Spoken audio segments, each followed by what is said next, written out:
The House of Mystery presents Inside Writing, the radio show where authors discuss their writing process in all genres.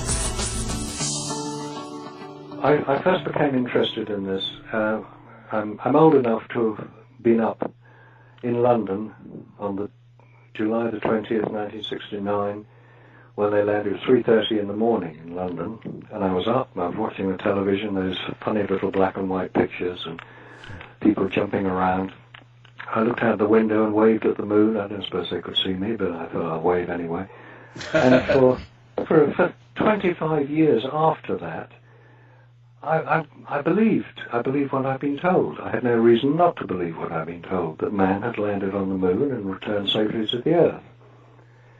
Nearly 50 years later, I don't have that view anymore.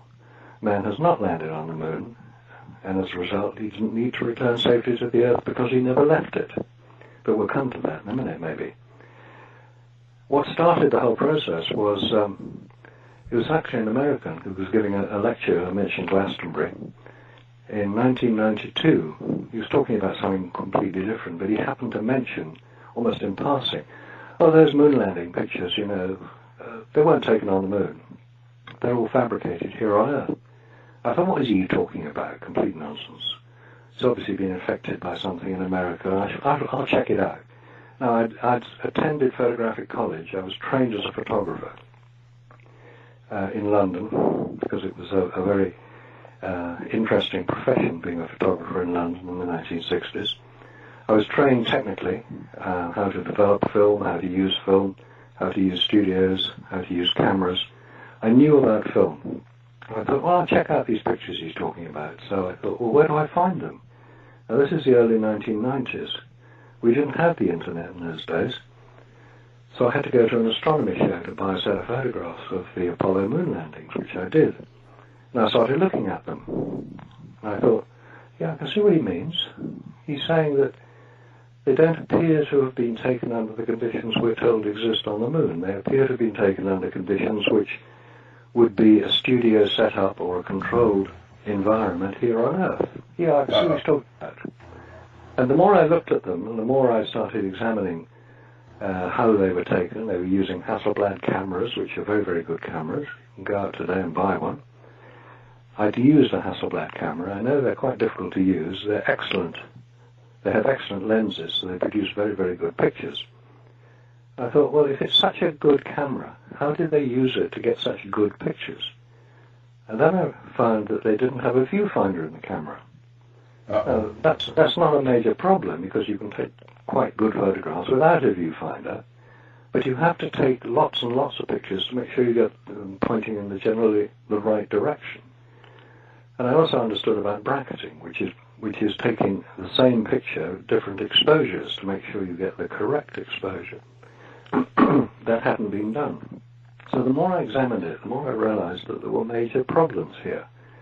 And that then led me to start looking into the other aspects of Apollo. The rockets, were they powerful enough to do what we were told they did? And how did they get back? This re-entry, we're told, occurred at 25,000 miles an hour as you hit the atmosphere. Was the heat shield strong enough to protect them? They started getting into the technicalities of the Apollo program, and the more I looked at it, the more it became evident that not everything was as it seemed.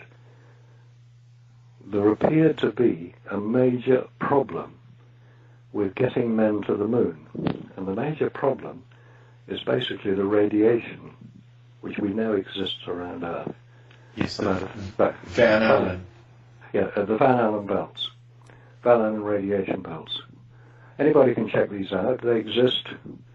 They've been known to exist for many years. They probably existed ever since the planet was first created 4.5 billion years ago, because they are created by the Earth's magnetic field, and they protect the Earth from the solar particle events generated by the Sun and the galactic cosmic rays generated in deep space, which we know exist. There's no two ways about it. And one of the problems is protecting humans. Now, on Earth, we are protected not only by the Van Allen belts, but by the atmosphere surrounding the Earth. There's about 60 miles of atmosphere above our head. That's why atmospheric pressure is 14.7 pounds per square inch. That is the weight of the air above your head. Now, if you take that away, when you travel above the atmosphere, you get to the vacuum of space where there is no pressure. And if you didn't have your own spacesuit with you, you'd soon die, because the gases dissolved in your blood would expand and you'll go pop, which wouldn't be much fun. So you have to take your own spacesuit with you. Now, this spacesuit, they obviously work quite well. They're used on the International Space Station, and they were used by Apollo astronauts to go travel to the moon. Now, they obviously protected them from the radiation that they had to pass through. It takes about 2 hours to pass through the radiation belts. So I thought, well, if these spacesuits are so good and they've protected the astronauts from the radiation in space, surely those same spacesuits could be used by technicians to go to Chernobyl or 3 Mile Island or now Fukushima and clear up the mess, because radiation is radiation, gamma rays and X-rays. So I contacted the manufacturers of the spacesuits, a company called Hamilton Standard in Connecticut, and said, could these same spacesuits be used to cure up nuclear reactors? And they said no. And I said, why? I said, well, there's no radiation protection built into them. You better direct there's no radiation protection built into the suits. You better direct your inquiry to NASA. We built the spacesuits according to the specification that they supplied. So I wrote to NASA and said, could they be used? And I'm still waiting for the reply. So the question arises, how were the astronauts protected from the radiation? And more importantly, how was the photographic film protected from the radiation? Because some of your older listeners may well recall years ago when you passed through airport security, following the D.B. Cooper case of 1971, introduced X-ray machines to make sure that he wasn't carrying bombs in his briefcase, which D.B. Cooper was. The X-ray machines were a bit unsophisticated and they were quite powerful. And if you were carrying photographic film, this is not digital, by the way. To anybody who's only familiar with digital, this may sound rather prehistoric, but it's factually correct. Photographic film is affected by radiation. It causes a fogging effect, i.e. a lowering of contrast in the film. So you always advised, if you had photographic film, to get it hand-searched rather than passing it through the X-ray machine. So I thought, well, in space there are X-rays. So why isn't the photographic film affected by it? Because the films, or the pictures one was looking at, or I was looking at, all appeared to be totally unaffected by any radiation damage. There was no radiation damage that I could find on any of the pictures I saw. But at the time, there were only a few pictures I could locate, but now I've seen hundreds, if not thousands, of the Apollo photographs, because they're all available on the internet. So that was a mystery which I still haven't solved. How is the photographic film protected from radiation damage when on the lunar surface, where NASA tells us the pictures were taken? I claim they were not taken on the lunar surface. They were all taken during the training and simulation exercises carried out quite openly here on Earth. Nothing to do with Area 51. That's a bit of a sideshow. There were plenty of sets which were built to simulate what everybody thought the moon's surface would look like. And these were quite open. There's nothing secret about them. And astronauts would carry out real-time simulations. If it was an 8-day mission, which Apollo 11 was, it would be an 8-day simulation so that everybody knew what to expect. So if it's an 8-day simulation, they were all filmed, they were all photographed. There's no secret about that. So were these films and photographs that were taken during the simulation exercises what were presented to us all as evidence for the alleged landing on the lunar surface? I claim they were. If somebody can prove me wrong, please do so, but nobody in 20 years has managed it. Maybe one of your listeners will be able to. Now, you also mentioned reflection. of the moon and the lighting. And being a photographer, maybe explain what you mean by that and the albedo.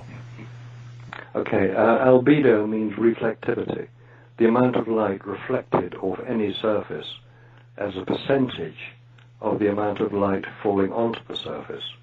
Because, a mirror would reflect, let's say, 100% of the light falling onto it. Black velvet would reflect about 1%. It depends on the material onto which the light is falling. The amount will determine the amount of light reflected from that material. Now, the lunar surface is, obviously you can see it at night. You see it during the day sometimes as well, if you know where to look. That is reflecting sunlight. The amount of light that falls onto the lunar surface is 100%. The amount of light reflected from the lunar surface is 7%. So a relatively small amount, which is why you can look at the moon, the full moon at night, you can look at it quite comfortably. You can look at it through a telescope quite comfortably, because the amount of light reflected off the lunar surface is relatively small. You can't look at the sun, for instance, through a telescope, unless you want to go blind, because it will damage your eyes, and you have to use filters to take photographs of it. The moon reflects 7% of the amount of light falling onto it. Now that is the same amount of light as would be reflected off a road surface, off a sidewalk. The amount of light reflected off tarmac is 7% or thereabouts of the amount of light hitting it. Now, in photography, you're using light all the time. If the subject where you're trying to photograph does not have sufficient light on it for the film to record it, and this is the important point, the amount of film, it's called the speed of the film, the ISO, International Standard Organization. It's a way of standardizing the sensitivity of any photographic film. You have fast films, you have slow films, you have all different types of film. Your f-stops. Yes, the ASA, American Standards Association, ISO, International Standards Organization, they all come up with particular ways of determining, in this case, the sensitivity of photographic film. And the film that was used on the lunar surface was Kodak Ektachrome film. Now, for those not familiar with Kodak Ektachrome, it's a transparency material, otherwise known as a reversal film. So you can stick it in a projector and you can project that image onto a screen and look at it. It's the same way that films are projected. So if you've got a photographic film with a relatively fast speed, Kodak Ektachrome film is rated at 160 ASA, which is a medium fast film. It's quite a sensible film to use. Now the problem with film is that unless you have sufficient light falling onto the film through the camera lens, it will not record an image because it cannot do so. So you open up the aperture, let's say, you let more light through the lens onto the film, or you decrease the shutter speed so it takes longer to open the shutter. Say you go from 125th of a second to a 60th of a second or a 30th of a second. You can adjust the amount of light falling onto the film. But on the lunar surface, you've got a very strange situation. The lunar surface is illuminated by the sun. It's the only source of illumination. And yet in several of the pictures I was looking at, it appeared that there was illumination onto the object, in this case the astronaut. We'll take one quite well-known example of astronaut climbing down the ladder of the lunar lander. He's in the shadow of the lander, because you can see where the sun is, it's behind the lander. But he is appearing in quite well-illuminated condition. So where did that light come from? Because there was no flash guns were carried, no reflectors were carried. People will say it's the reflection of the lunar surface. Well, any photographer will tell you, you do not use a road surface as a reflector. It doesn't reflect enough light into the subject, especially if the subject is vertical to the reflector, in this case the surface of the moon. So that was the first key point, that there was something seriously wrong with the photographs. They appear to have been professionally produced, and the only place you can professionally produce photographs is here on Earth. And that's where I claim the photographs were actually taken, here on Earth, not on the lunar surface. Well, Marcus, can I pause you right there for just a moment? Let's rewind just a little bit. I mean, using telescopes and everything, we kind of understood what we would be facing on the lunar surface. Yes. I've got to kind of... I'm thinking that maybe they anticipated some of this and took the proper equipment with them. For example, you just asked, and I'm a mere novice at photography. I would anticipate the need for light, so I would take flash, or I would take some type of a lighting source with me. That's a very logical conclusion. Yes, they were. NASA were totally familiar with what they could expect to find on the lunar surface, because they'd sent unmanned satellites up to photograph it and to film it and to look at it. So they knew what to expect, but they didn't take any additional lighting equipment with them. Why would they not? That's a good question. I don't know why they didn't. There are certainly images that have been produced by NASA on Apollo 11 specifically, where trained scientists have looked at the photographs and have calculated the actual position of the flash gun which illuminated it, because you can tell by the highlights of light which appear on the astronaut's heel, on his boot. There's a highlight of light on one of Buzz Aldrin's heels. You can calculate the light path that the light took to reach that and to produce it, because a curved surface will produce a highlight of light. But they didn't carry any. I've read all the press releases, I've read all the information about all the Apollo missions, and in not one of them is it ever mentioned that an additional lighting source is carried. They had torches, which they used inside the spacecraft, and one of those was sold recently for about $10,000. I don't think it works anymore, but it's a nice piece of memorabilia. But there were no electronic flash guns. There were no portable reflectors other than the astronauts themselves, because they wore basically a white spacesuit. But the point about that is, yes, that will reflect light, but not a sufficient amount of light to produce the illustrations that we saw, where it is claimed, this company that produced a rather strange video claiming that they had proven that Armstrong's spacesuit was sufficient to reflect enough light to produce the appearance of a reflector. Absolute rubbish, because they got all the wrong figures. They used the wrong percentage of light reflected off those materials, which you can calculate quite easily. It was yet another attempt to try to dissuade people from believing that nobody has landed on the moon. Well, now, inevitably, you're going to get the question. So let me just kind of, head them off at the pass. What about the evidence that they brought back with them, such as samples, moon rocks, air samples? You spoke of radiation. I'm sure that they took readings. What about the physical evidence that they brought back with them?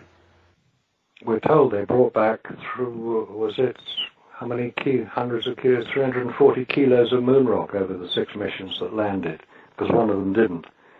Apollo 13 didn't land. So, yes, 340 kilos of moon rock. Have you seen any recently? Well, it's not like I have a keychain or anything like that. I went to the moon, and all I brought back was this lousy T-shirt. But yeah, this dusty lump of rock, I know. Well, here in London we have the famous Science Museum, which I've been to, and in the Science Museum there is an exhibition of space travel, at least when I went there, which was a few years back, and they showed the Apollo 10 lunar lander, which was never actually used for the landing. It was used for the Apollo 10 command module. And alongside it, there is a display case with moon rock written on it. And there's a tiny little sliver of something, which, because the science museums say it's moon rock, well, it must be. And if you go to any museum throughout the United States, there are museums which will display moon rock. Yes. They've lost it, which a lot of them have. Uh-oh. And there was a famous case a few years back of the Dutch moon rock.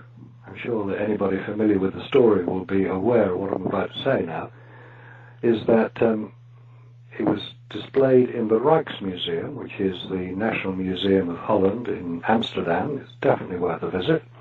It's where the Van Gogh paintings are and the Rembrandt paintings. And the most famous one of all is Night Watch by Rembrandt, which is a Dutch national treasure. It never leaves the country. And in that museum there's a display of moon rock.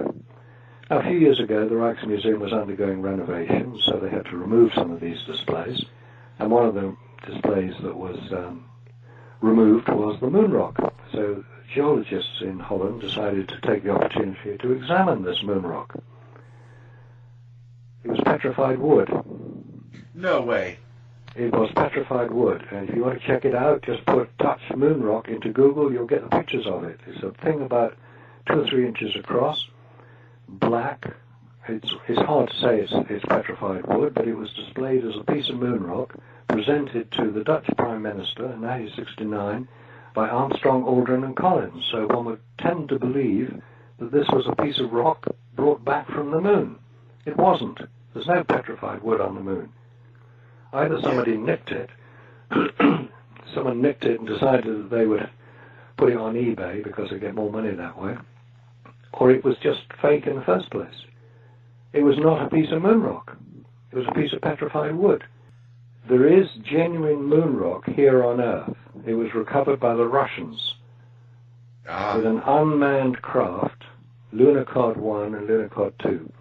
Unmanned craft. And the Russians, believe it or not, were able to land a craft on the moon, grab a few grams, 300 grams in total, of lunar soil, that regolith we hear about, the sort of dusty stuff on the surface, and they returned that to Earth, because the Russians were remarkably able to remotely control landers and spacecraft coming back to Earth. They had a lot of practice at it. Absolutely. So there is genuine moon rock here on Earth. Now, when the Russians landed with their few hundred grams, it's about 300 grams is a little short of 1 pound weight.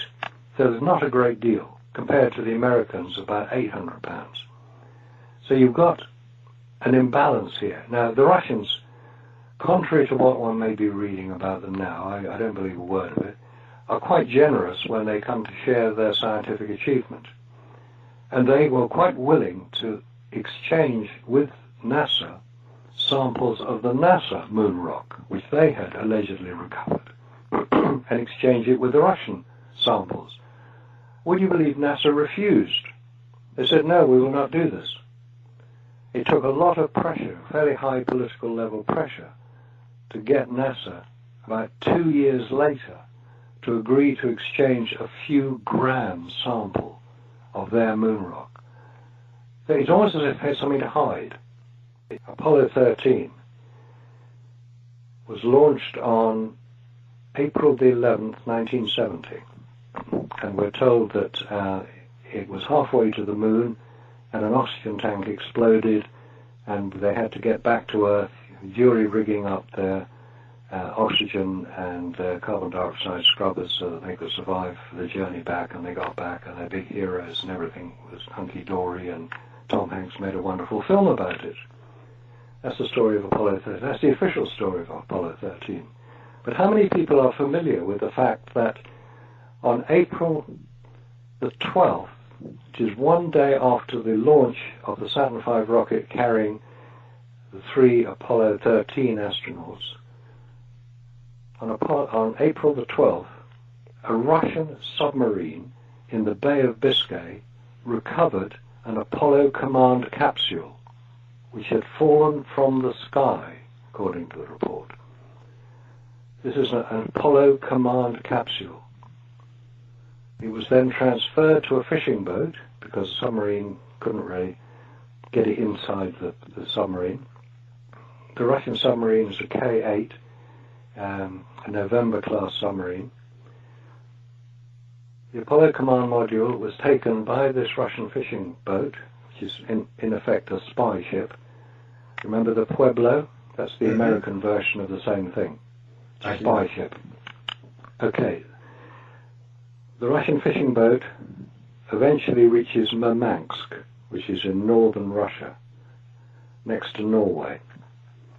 On September the 4th, 1970, an American Coast Guard vessel, the South Wind, arrives at Murmansk on a goodwill mission, which is strange because it's the first American Coast Guard vessel ever to reach Murmansk on any sort of mission, goodwill or otherwise. The command module, the Apollo command module, was handed over by the Russians to be loaded onto the South Wind, the US Coast Guard ship, which quite coincidentally had its foregun removed. Normally a Coast Guard cutter will have a 5-inch gun on its front deck. In order to accommodate the command module and its return to the United States, We at Wondery, creators of Dr. Death, Scamfluencers, and Over My Dead Body, go deeper into complex true crime stories to give you an inside look at the facts. And now we're launching the ultimate true crime fan destination, Exhibit C. It's truly criminal. Wondery's Exhibit C gives you the detective's lens of all of the evidence, taking you step by step through the twists and turns of each true crime case. Join the Exhibit C online community to access exclusive show merchandise, member-only content, and to hear directly from top criminal and social justice experts, witnesses, and investigators as they take us beyond the evidence and into the case file. Join now by following Wondery Exhibit C on Facebook or find us on the web at WonderyExhibitC.com and listen to true crime podcasts on Wondery and Amazon Music. Exhibit C. It's truly criminal.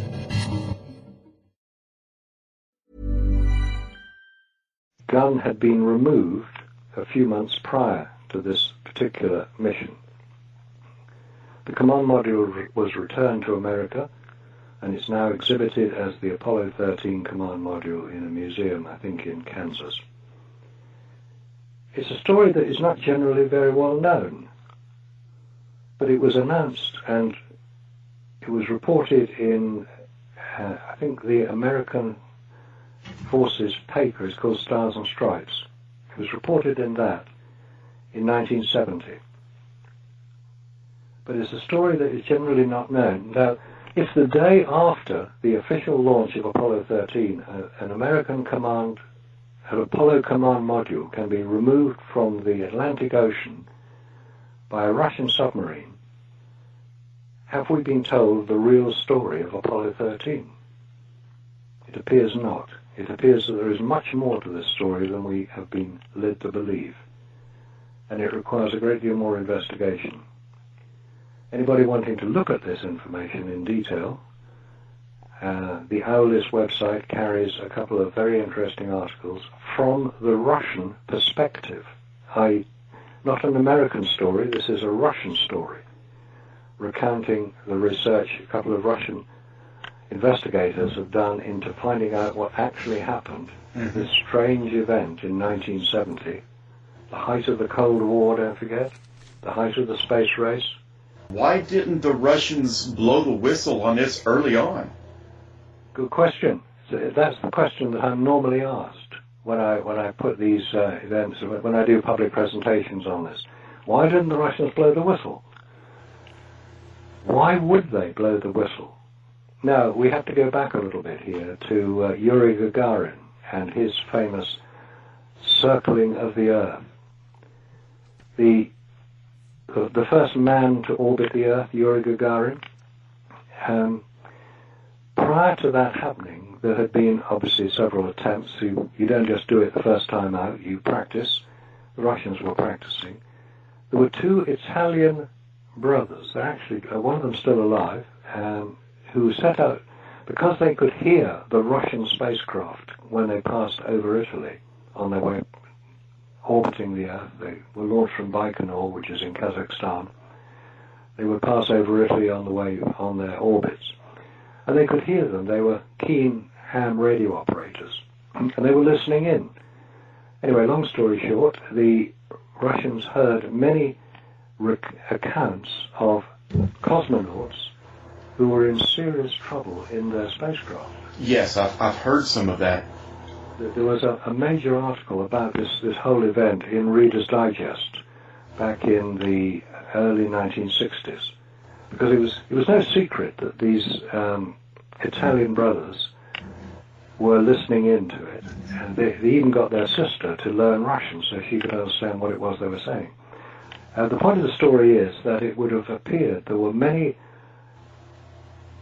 unfortunate events in the Russian space program where cosmonauts could not return from orbit because their retro rockets, which is how the Russians return, either didn't work or didn't work sufficiently well to be able to slow the craft down to be able to land. There was one story of the craft burning up. Obviously the re-entry, which is a very dangerous procedure, maybe we can come on to a little bit of that later. The re-entry into the Earth's atmosphere causes extreme heat on the spacecraft, and the transmission appeared to indicate that the cosmonaut was dying through heat. So this was known about. So the Russians didn't blow the whistle on the Americans because they knew perfectly well that if they did, the Americans would just go and blow the whistle on the Russians and say, look, you didn't do half the things you said you were going to do. If the Russians had said it, but an even more important point, and possibly the real reason why the Russians didn't blow the whistle, was because they didn't need to. They knew perfectly well that much of the Apollo program was faked, because they were aware of the dangers themselves. They were trying to land on the moon as well. And at the time of Apollo 11, there was a launch by the Russians of another lunar craft, unmanned craft, that was going to try to land on the moon before the Americans did. Yes, there was a space race, but the Russians were not stupid enough to try to launch somebody into almost certain death from radiation. Because when they were asked, when are you going to land a man on the moon? They were asked this quite up front by Bernard Lovell, who was the head of the Jodrell Bank radio telescope in England, who was helping the Russians track their craft, because the Russians didn't have the deep space network that NASA did. Bernard Lovell asked the Russians, when are you going to try to land a man on the moon? And their answer was very straightforward. When we can ensure his safe return due to the dangers of radiation. That's what the Russians said. They knew the dangers of radiation. They knew that it was virtually impossible to get through it. Now, happening at the same time as Apollo 11 was something even more important for Russia. Russia is a relatively small economy, even today. It's about the size of Italy. But it has one major export, and that is natural gas. The gas has to be transported from Siberia, where it occurs, into Europe. 30% of European gas consumption comes from Russia. In 1968, Russia signed the first contracts to supply natural gas into Western Europe.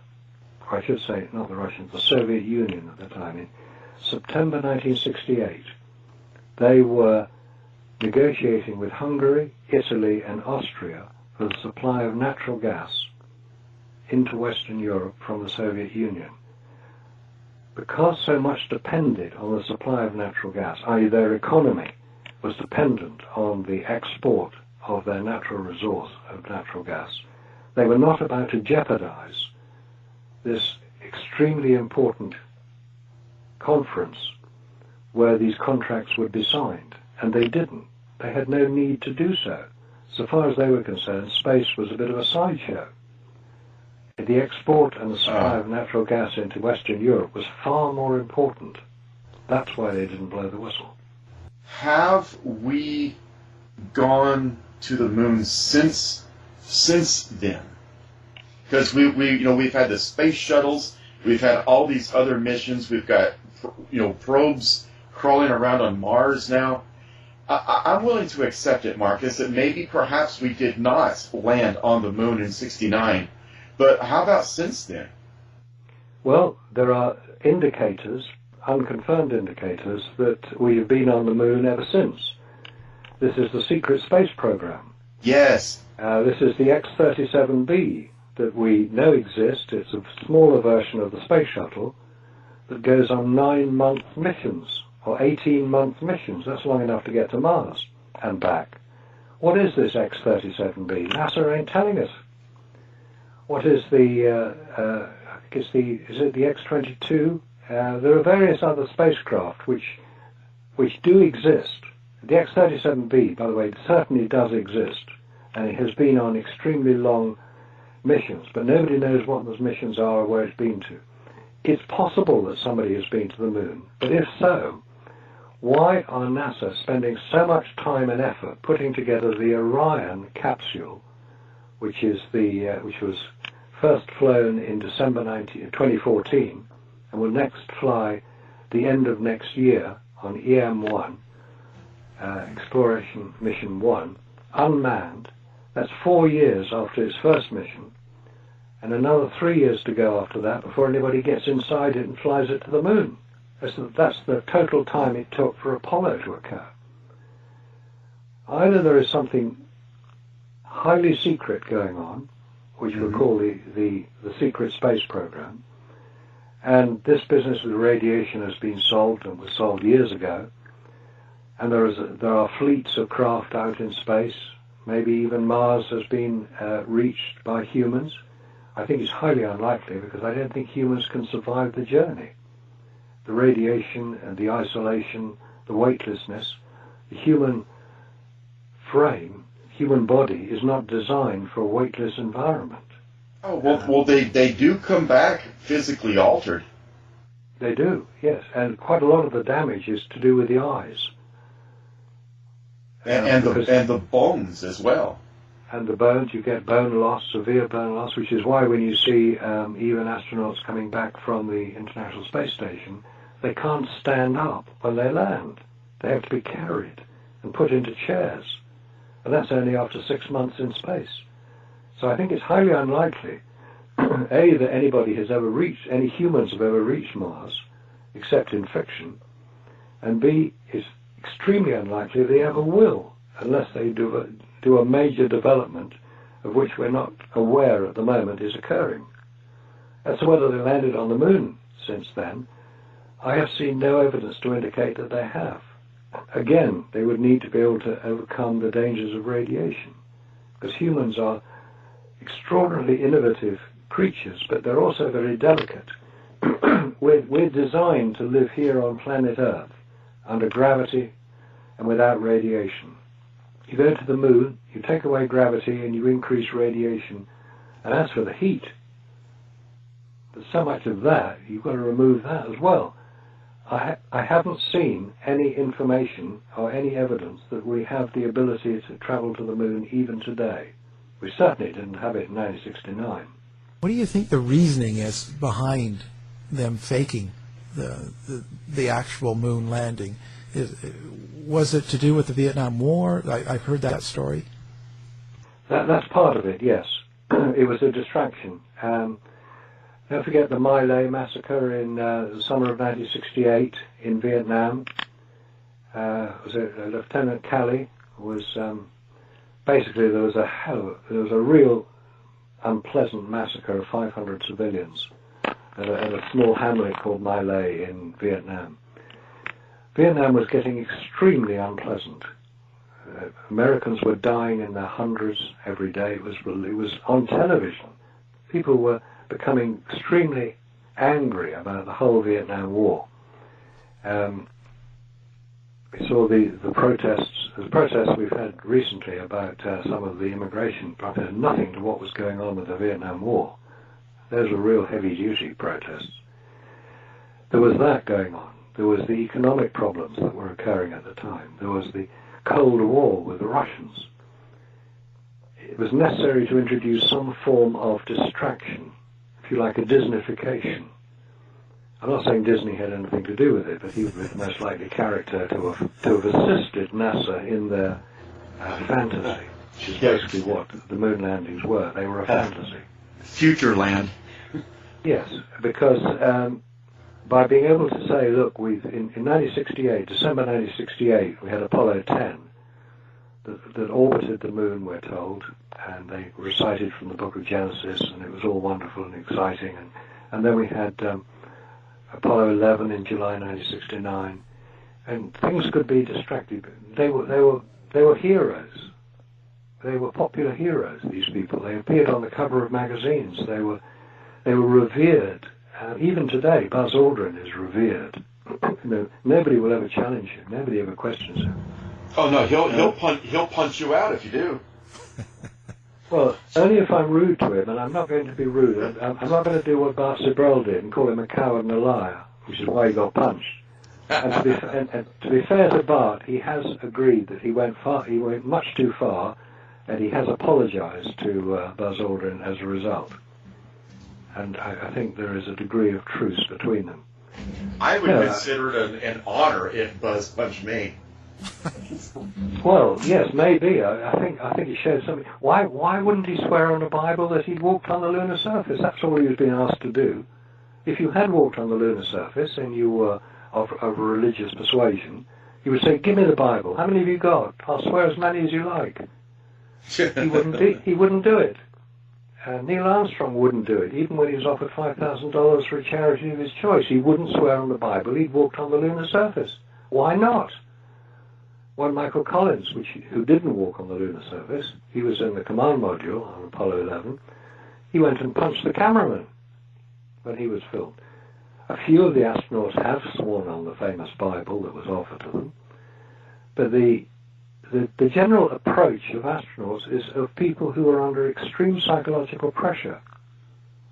And I have a great deal of sympathy for them. All the astronauts were military men. Every single one of them, including Armstrong, who was a very, very good pilot. He served in the Korean War. He had 55 kills to his name, so he's pretty accurate. They were military men. They will honor their commander-in-chief, who's the president, as you know. When the commander-in-chief says jump, they only have one question: how high, sir?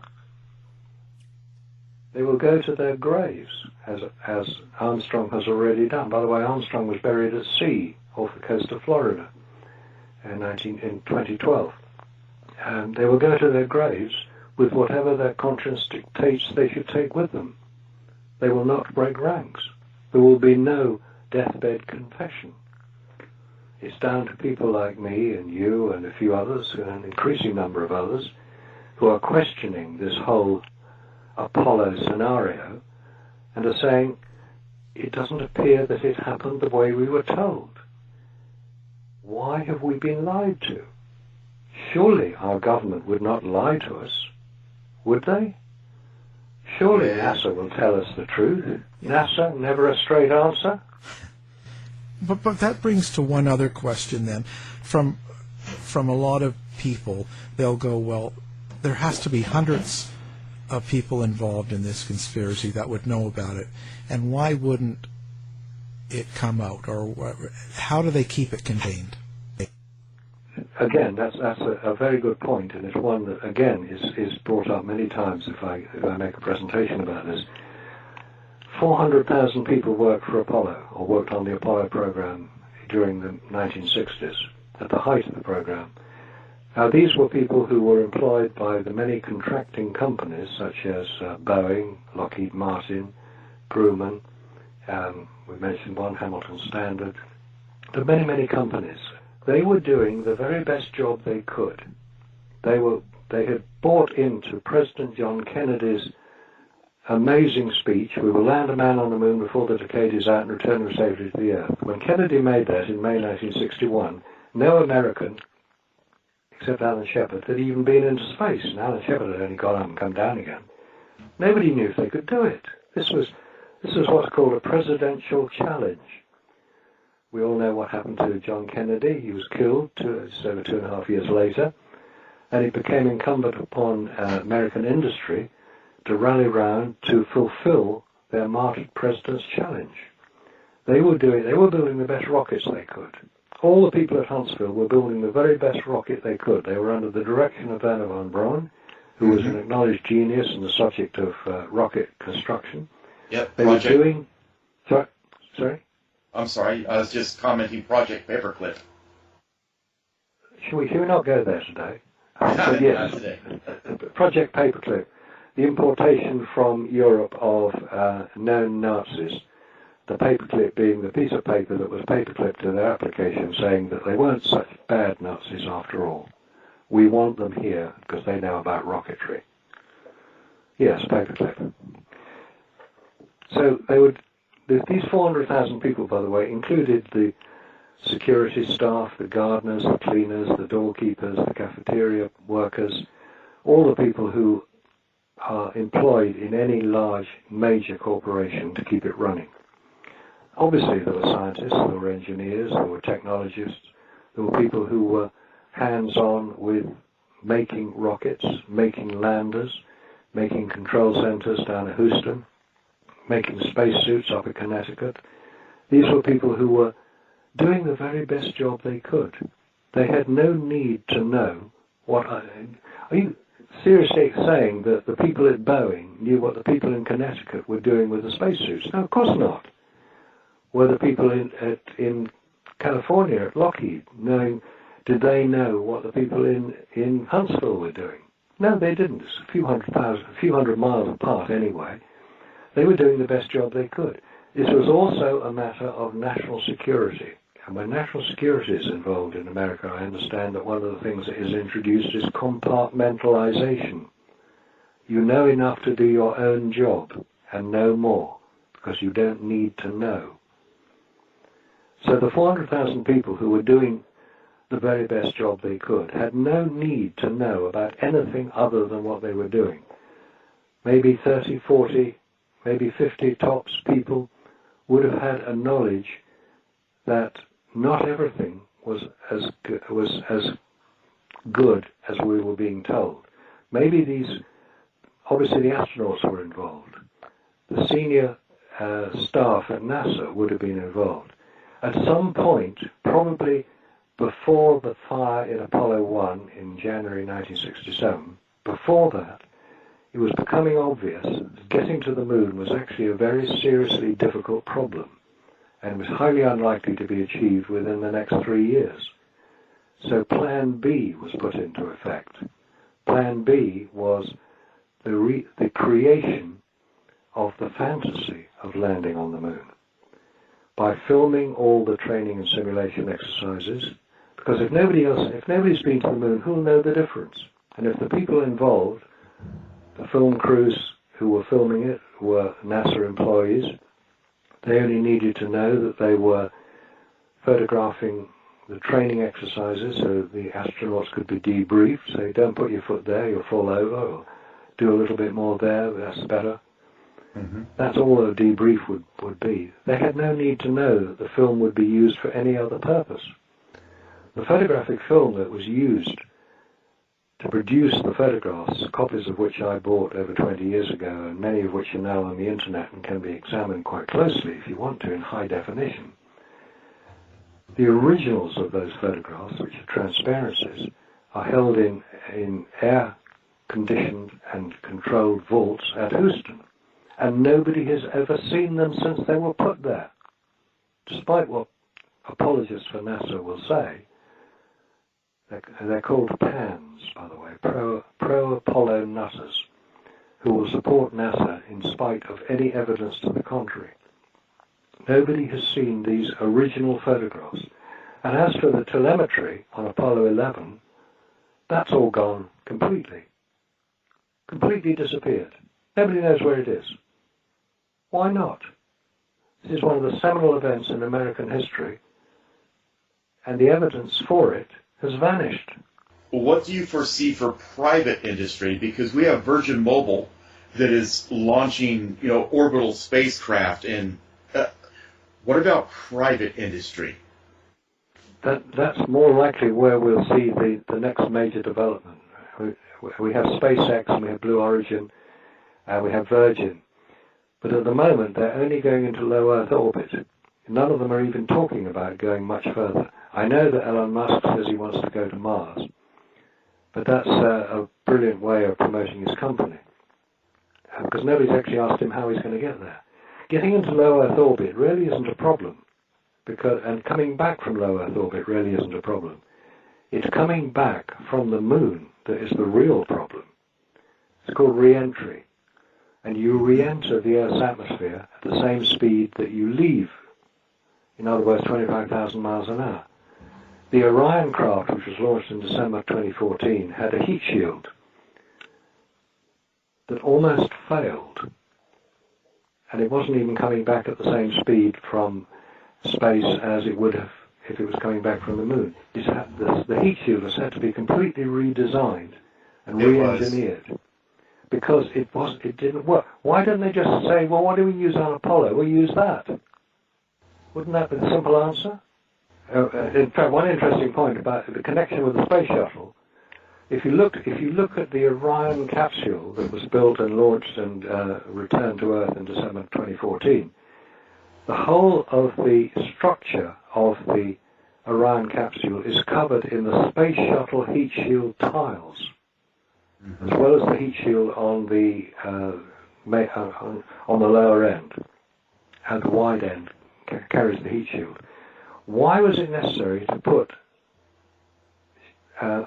space shuttle heat shield tiles all over the Orion capsule? That's not what they did on Apollo.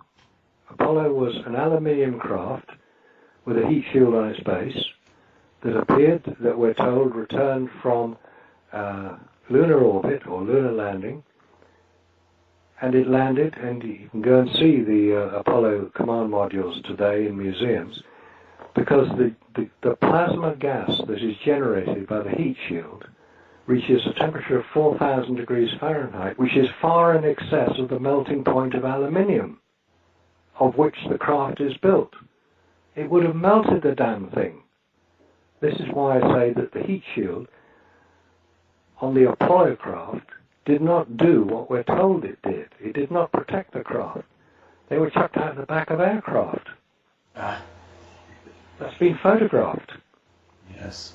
The whole thing is a fabrication, and we're now seeing the problem of that fabrication in endeavoring to create the Orion craft to replicate the Apollo missions to the moon of nearly 50 years ago, and they can't do it. It's like Charles Lindbergh flying the Atlantic in 1927 and nobody doing it for another 50 years. That's not the way it happens. How can somebody get in touch with you and maybe discuss this further, or even, as I plan to do, subscribe to Nexus Magazine? Well, go onto our website. That's nexusmagazine.com. You'll find methods of subscription on there. The American edition will be sent to you. If you want to contact me and challenge me on anything I've said, I'd be delighted to hear from you. Anybody who is interested. Again, go onto the nexusmagazine.com website, and there's a contact facility. You just put a subject matter in there, rebroadcast or re-moon landings, and that will reach me, and I will reply to you. Anybody who contacts me on the subject, I'm very interested to hear from, except if you're going to be rude and unnecessary and unpleasant, then I will just delete you. Right. Let's treat this with a little bit of dignity, right? Exactly. I'm sure that your listeners are as intrigued by this subject as I am, especially the residents and the good citizens of Huntsville, who are probably more familiar with the subject than many people would be, because they have hands-on experience of it. I would very much like to hear from you. If you think that what I say is correct, if you think what I have to say is incorrect, if you can provide information. When I've done broadcasts on stations in the past, I have had some very interesting correspondence with people who've worked on Apollo. Yes, well, just wait till my elders at my synagogue take a listen to this, because many of them worked on the space program. So. Well, what I say just in closing is, I'm not saying that you didn't do the work you claim to have done. If you worked on Apollo, yes, you worked on Apollo, and you did the very best job you could. What I'm challenging is what NASA tells us occurred on the lunar surface. That's what I'd like to hear about. To find out more about our show, guests, or to listen to past shows from our archive, please go to www.houseofmysteryradio.com. Show's over for now. Was it as good for you as it was for me? Well, good night. This has been a production of Something Weird Media. I'll be back. You've been listening to the House of Mystery radio show. To find out more about our guests, hosts, or show, go to www.houseofmystery.com. Show's over for now. Was it as good for you as it was for me? Well, good night. This has been a production of Something Weird Media. I'll be back.